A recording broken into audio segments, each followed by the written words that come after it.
기도하심으로 오늘의 아침 묵상을 시작하시겠습니다. 하나님 아버지 감사합니다. 오늘도 새 아침을 주셔서 주님과 더불어 하루를 시작할 수 있도록 인도하여 주심을 감사드립니다.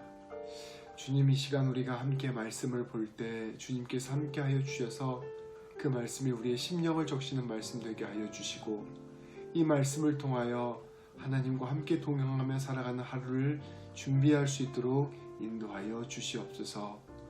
예수님의 이름으로 기도합니다. 아멘.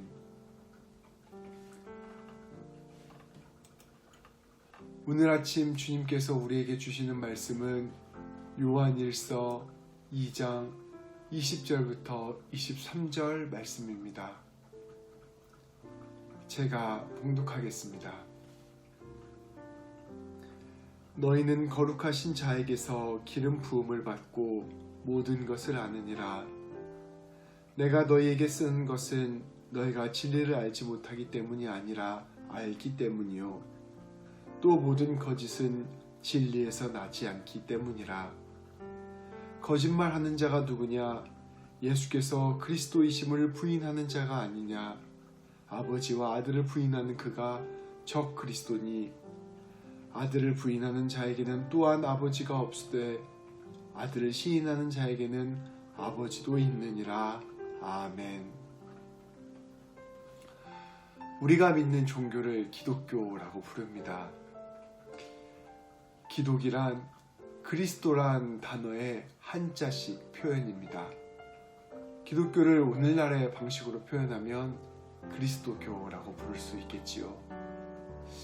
이 단어에서도 볼 수 있듯 우리는 예수를 그리스도라 고백하는 신앙을 가진 종교입니다. 그렇다면 그리스도란 무엇일까요?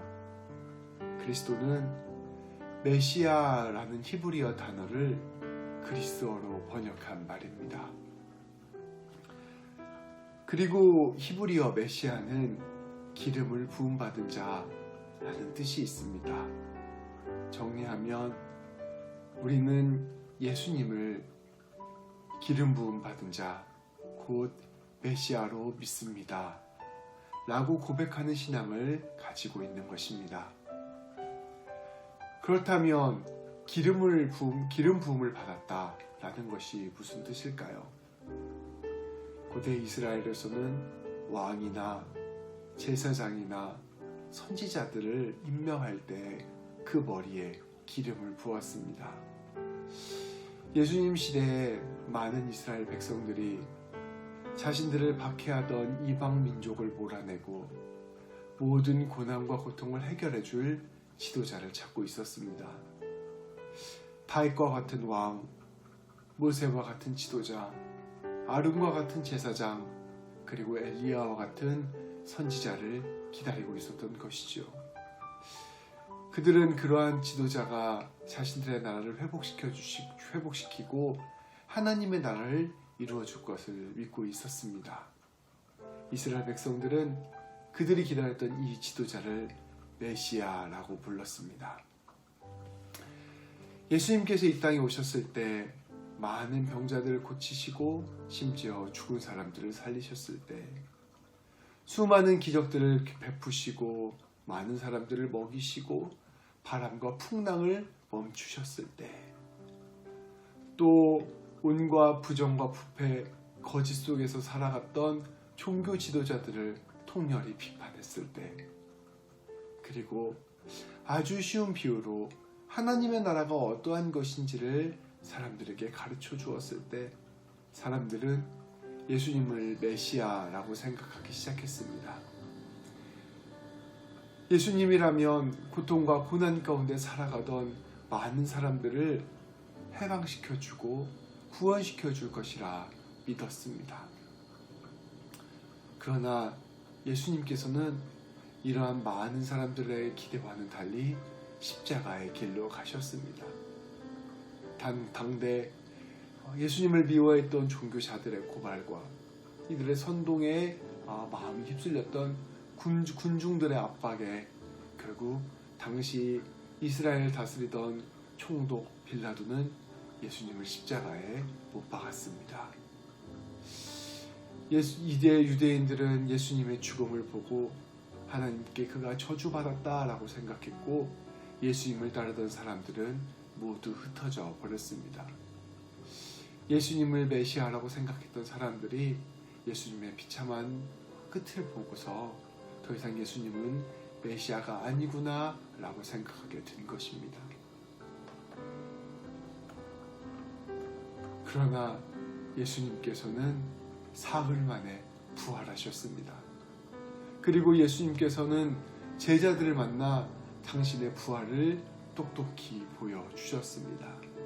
그리고 예수님께서는 제자들에게 이제 나는 하늘로 승천할 것이지만 새로운 보혜사 성령님을 보내주겠다 약속하셨습니다. 얼마 지나지 않아 기도를 하던 중 성령님을 깊이 충만하게 경험한 제자들은 예수님의 부활의 참 의미를 깨닫기 시작하였습니다. 이 부활을 깨달은 제자들의 고백, 그것이 바로 우리가 고백하는 신앙 고백입니다. 그것이 바로 예수님이 메시아다라고 고백하는 고백입니다. 이 고백은 이전에 이스라엘 백성들이 예수님을 따르며 예수님께서 메시아다라고 생각했던 고백과는 다른 차원의 고백이었습니다. 예수님의 부활은 예수님의 무죄를 선포합니다. 예수님께서는 죄가 없으셨으나 우리의 모든 죄를 용서하시기 위해 십자가에 죽으신 것입니다. 예수님은 자기 몸을 제물로 바쳐 우리의 죄를 용서해 주신 대제사장이십니다. 부활은 예수님의 살아계심을 선포합니다. 예수님은 지금도 살아계셔서 하늘로 승천하사 하나님 우편에 계시면서 우리를 통치하고 계십니다. 부활은 예수님의 오르심을 선포합니다. 예수님은 십자가에서 죽으셨으나 자신의 잘못을 인하여 죽으신 것이 아닙니다. 하나님께서는 부활을 통하여 예수님이 옳았다라고 선포하셨습니다. 예수님께서는 우리에게 온 하나님의 뜻을 온전히 선포하시는 선지자이십니다. 예수님께서는 민족으로서의 이스라엘, 나라로서의 이스라엘을 회복시키기 위해서 이 땅에 오신 메시아를 넘어서서 온 세상을 회복시키시고 온 세상을 구원하시고 나아가 온 세상을 통치하기 위해서 이 땅에 오신 메시아이신 것입니다. 예수님께서는 오늘 우리를 구원하시고 다스리시고 인도하고 계십니다. 오늘 말씀 20절은 이렇게 선포합니다. 너희는 거룩하신 자에게서 기름 부음을 받고 모든 것을 아느니라. 오늘 말씀에서 거룩하신 자는 바로 성령님이십니다. 성령님께서 우리에게 기름을 부어주셔서 우리가 성령 충만함을 경험할 때, 성령님께서 우리 가운데 임재하여 주실 때 우리는 예수님께서 그리스도이심을 깨닫게 됩니다. 앞서 지금까지 말씀드렸던 그 부활을 향한 고백이 실제로 믿어지는 것입니다. 그리고 예수님이 우리를 다스리시는 왕이시며 예수님이 우리의 죄를 용서하신 제사장이시며 오늘날 지금 우리와 함께 하시면서 끊임없이 하나님의 뜻을 가르쳐 주시는 선지자로 받아들여지게 되는 것입니다. 실제 예수님께서 우리의 주님이시요 우리의 그리스도이심을 고백하게 되는 것입니다. 오늘 아침 이렇게 우리 다 같이 기도합시다. 주님, 우리가 성령의 임재 안에서 성령 충만한 사람 되게 하여 주시옵소서. 성령님께서 우리의 마음과 생각과 영혼을 붙잡아 주셔서 우리가 진실로 예수님을 우리의 그리스도로 굳게 믿는 자 될 수 있도록 인도하여 주시옵소서. 진실로 예수님을 알고 사랑하는 예수님의 귀한 제자 되게 하여 주시옵소서. 이렇게 기도할 때 성령님께서 우리 마음 가운데 찾아와 주시고 우리로 하여금 예수님을 믿게 하여 주시고 예수님의 부활을 붙잡을 수 있게 하여 주셔서 우리가 오직 예수님 안에서 살아가는 놀라운 삶 살 수 있도록 인도하여 주실 것입니다. 기도하시겠습니다. 주님 감사합니다. 2000년 전 예수님을 우리 가운데 보내주셔서 우리가 다시 주님을 알게 되고 다시 주님과 교제하게 되고 주님의 다스림 가운데 살아갈 수 있도록 인도하여 주심을 감사드립니다. 하나님, 그 예수 그리스도의 십자가의 죽음과 부활이 오늘 우리의 삶을 살리는 사건이라는 것을 우리가 진실로 깨달을 수 있도록 인도하여 주시옵소서. 하나님, 오늘 말씀을 통하여 성령님의 임재 가운데서만 그것을 온전히 받아들일 수 있게 됨을 우리가 배웠습니다. 주님, 우리에게 성령님을 허락하여 주시고 성령님이 주시는 믿음을 허락하여 주시옵소서.